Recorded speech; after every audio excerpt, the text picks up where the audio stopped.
हे काय काय काय ते टाबरी स्ट्रॉबेरी घे पकड घे ना.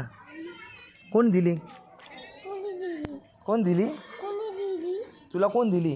कोणी दिली अरे स्ट्रॉबेरी कोण दिली तुला? कोणी दिली काय टाबरी आता कोणत्या गाडीत बसला होता तू? कोणत्या गाडीत बसला होता मी अरे तुला त्या काकांनी स्ट्रॉबेरी दिली ना, असं म्हणायचं. माझ्या त्या काकांनी स्ट्रॉबेरी दिली. कुठे होते काका कुठे गेले ते? इकडे ये, इकडे ये.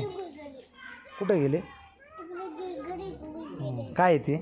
काय टाबरी स्ट्रॉबेरी खाऊन बघ बरं कशी लागते. बघ ना, खाऊन बघ ना कशी लागते. कशी आहे? कशी आहे? कशी आहे? मस्त आहे. घ्यायची मग आपण परत काय स्ट्रॉबेरी अजून घ्यायची. आवडली तुला? आवडली? किती घ्यायचे? 2. चल मग आपण घेऊन येऊ. चला.